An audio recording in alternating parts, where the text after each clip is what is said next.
So good morning to all the students present here. So we will start the new topic, luminescence spectroscopy.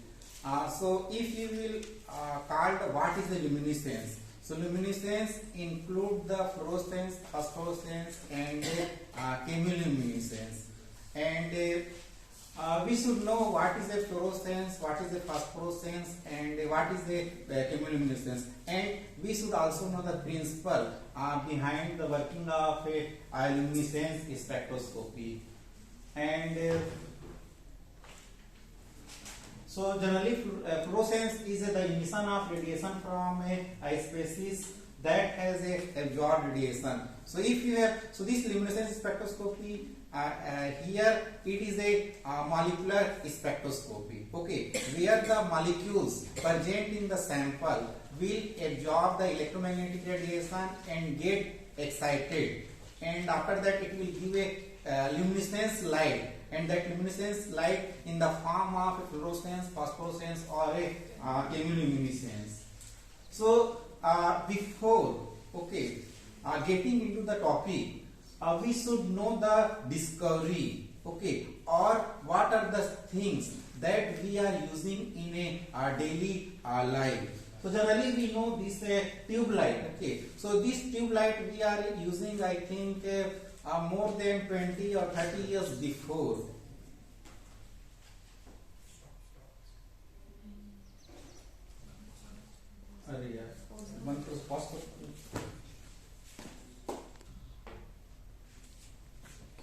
So as we know that we are coming every day, we are coming across the several example of a fluorescence, phosphorescence, or chemiluminescence in our daily life. So best example is a use of a tube light in our home. So we are using this tube light in our home from maybe 20 years or 30 years before. So here we should know how this tube light working based on a luminescence process. So here, as we know that this tube light is filled with a inert gas argon, okay, and that that outer inside internal part of this tube light is coated with a liquid mercury, okay. When we apply a electric current to this tube light, then the argon gas, okay, present in the tube light will ionize, okay, and this ionized argon gas will strike to the liquid mercury, okay, that is present inside the surface of a tube light, and after that absorption of that light, it will get excited and emit radiation, and that finally we are seeing in the form of a light, okay. So this is a best example of a we can say fluorescent lamp, okay. Then another example is as we know this luminescence is very important topic, okay. So generally we know that this year 2023 that three scientists, okay, they got the Nobel Prize, Mongizi, Boendi, Louis E. Brush, and Alexei L. Ikimo. So they have discovered the synthesis of a quantum dot, and they are working on a quantum dot synthesis and application maybe from 40 to 50 years before, and now this year they got the Nobel Prize for the development or synthesis of a quantum dot. So here what as we increase, okay, as we increase the size of quantum dot or decrease the size of quantum dot, there is a change in the color, okay, color of quantum dot, and this color change can be applied for a different application. Maybe that can be applied for a chemical sensing, or it can be provided in the form of a electronic gadgets, okay.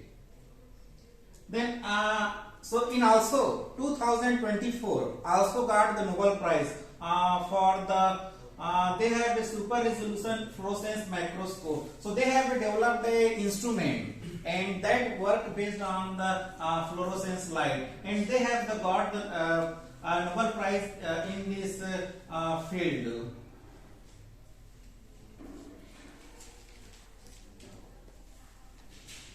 Okay, so this is a fluorescence image of a some sample which were taken by fluorescence microscope.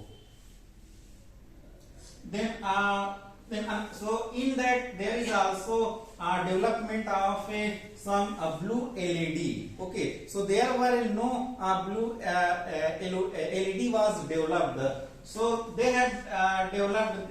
They are the scientists from the Japan, and they have developed a blue LED based on the fluorescence radiation. So this is another, we can say, startup. Okay, the startup type of work from India. So he developed. Okay, he developed a LED bulb, so that can work for a 4166 days. Okay, for a and that if you will convert that into 11 year. Okay, 11 year that LED bulb can work without any stop. And this development he patent.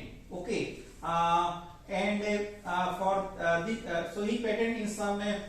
Since he also published some research paper, 20 research paper, and also patent this work. Okay, and this is based on the Nobel Prize in 2014. Okay, by the 3 scientists. Then this is again quantum dot, and coming days this that we also make this quantum dot LED. Okay, so this quantum dot LED is work on quantum dot. So now we have several development in the preparation of quantum dot and application in the society.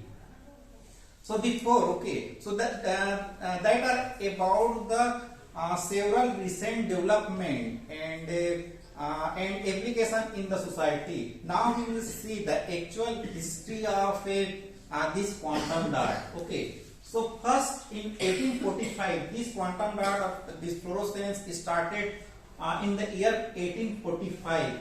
So first Herschel observed, okay, fluorescence light from the quinine, okay, substance which were kept in the light of a sun. Then 1852 Stokes. We have in the previous class we have a know what is a Stokes line, what is a anti-Stokes line, and a relay scattering. So when the Stokes line, when you are passing, okay, light to the molecule, then that the intensity of the light, incident light, is greater than the scattered radiation. So that is called Stokes line. And again he observed this phenomena from a quinine substance. Okay. Then 19. Okay. Jablonski developed the theory to how this phosphorescence process occur. And 1950 from National Institute of Health from USA, they have developed the first spectrophotometer. Okay. Then we should know what is the importance of this luminescence process. Okay, and what compared to absorption. So generally in a luminescence, generally phosphorescence, fluorescence, and chemiluminescence occur. Okay, so generally we know that this is a excitation resulting from a chemical reaction. So what is the chemiluminescence? Chemiluminescence process where the some chemical reaction takes place, and the product, the electronically excited species that formed in the chemical reaction will give the radiation. Okay, so that is a chemiluminescence. And phosphorescence, fluorescence is excitation by absorption of photon. And so here what is a fluorescence? Fluorescence is a short-lived process and that occurred from 10 to the power minus 9 to 10 to the power minus 6 seconds, while the phosphorescence takes place from 10 to the power minus 4 to 10 to the power 2 second or 100 second. Okay, so here we will see what is the difference between a absorption or what is the difference between a fluorescence and what is the advantage of a fluorescence process or compared to a absorption. Okay, so here we will understand absorbance measurement. Suppose in absorption what we are measuring, we are passing the monochromatic light to the sample, okay, and the detectors generally measure the transmitted light, okay, that reaches to the detector.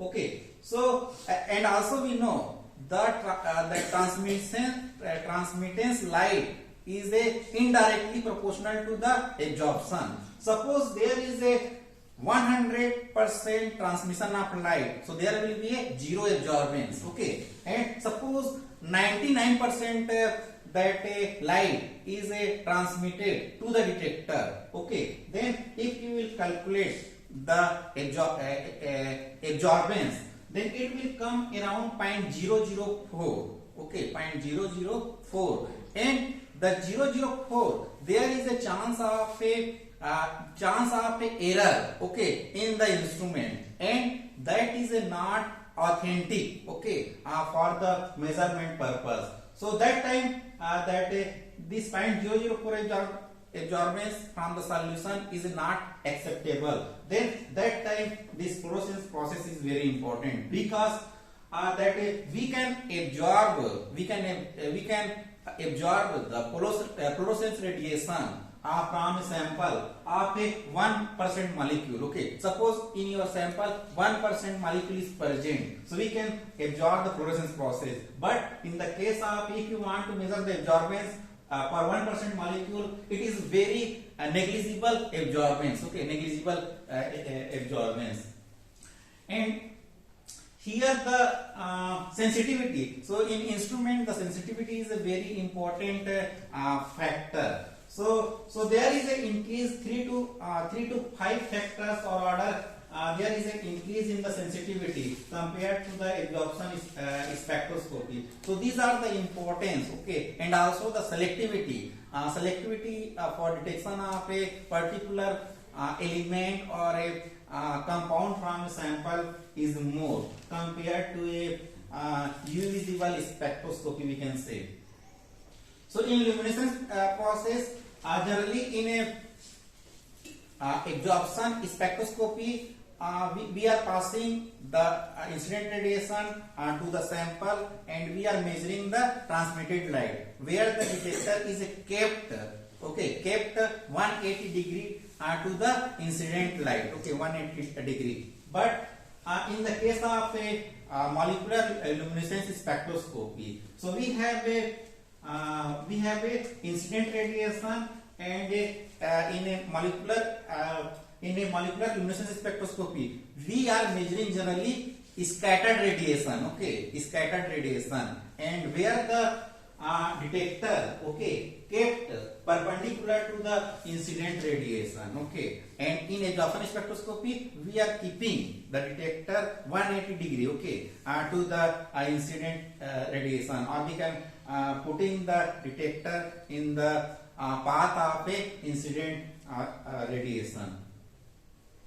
Then here we will again see what is the difference between a UV visible spectroscopy or a fluorescence spectroscopy. So generally we can detect a chemical substance from 10 to the power minus 13 to 10 to the power minus 16 moles using UV visible spectroscopy, and a concentration is concentration range is 10 to the power minus 2 to 10 to the power minus 8. But in fluorescence it is increased, okay, it is increased 10 times, okay, compared to the absorption spectroscopy. So this is a we are in UV visible, we are measuring the incident radiation where the detector kept into the path of incident radiation, but here we are keeping the detector perpendicular to the incident radiation. Then here, okay, so here is a principle, okay, principle of a fluorescence or a phosphorescence spectroscopy. Generally means what is happening in the fluorescence process or what is happening in the phosphorescence process. Generally we know that a fluorescence is from 10 to the power minus 5 to 10 to the power minus 8 second. Phosphorescence is a 10 to the power minus 4 to 10 to the power 2 second or 100 second. So generally we know that molecules in the ground state electrons are paired, okay. So in when you will give, okay, radiation, okay, to the molecules, so the molecules will get excited and the electron, okay, is paired in the ground state and excited state. So that process is called fluorescence, okay, that process is called fluorescence. When that in the excited state that are parallel, okay, so then it is called phosphorescence process, okay, phosphorescence process. And this process we I want to show with the some video, okay.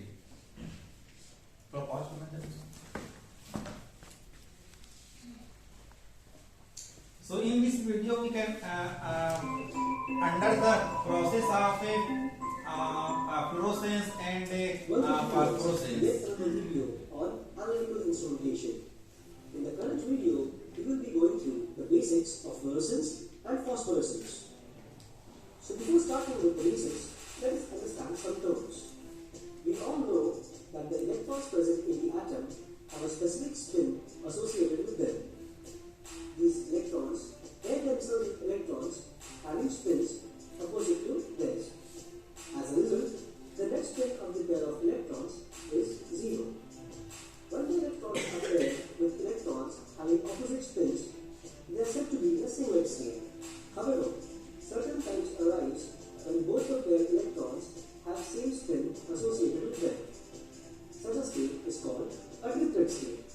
Looking at the energy level diagram, we can try to understand how phosphorescence and fluorescence are produced.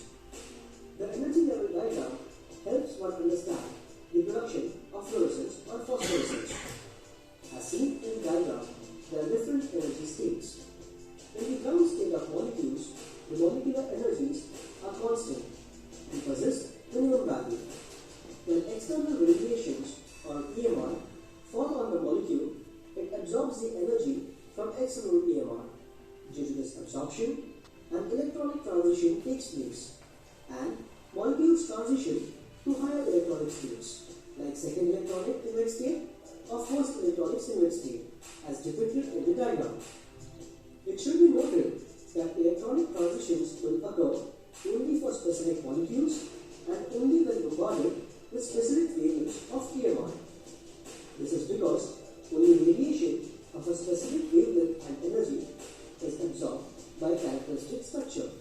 As seen in the diagram, lambda 1 refers to the wavelength of light absorbed by the molecules to transition to first electronic singlet state. The excited singlet state remains for certain time. Its order being 10 to the power minus 8 to 10 to the power minus 4 seconds. After this short time interval, the electrons return back to the ground singlet state. During this transition, energy is released in the form of emissions. This phenomenon is called fluorescence. This transition involves less energy than the original absorption. So, the emitted wavelength is greater than the absorption wavelength. That is, lambda 3 is greater than lambda 1. One can perform both qualitative and quantitative analysis of a sample by studying and measuring its fluorescence. Sometimes, electrons, instead of transitioning from first electronic single state to ground state, go to first excited different state. They stay there for some time before transitioning to the ground single state. This transition is accompanied by emissions being released.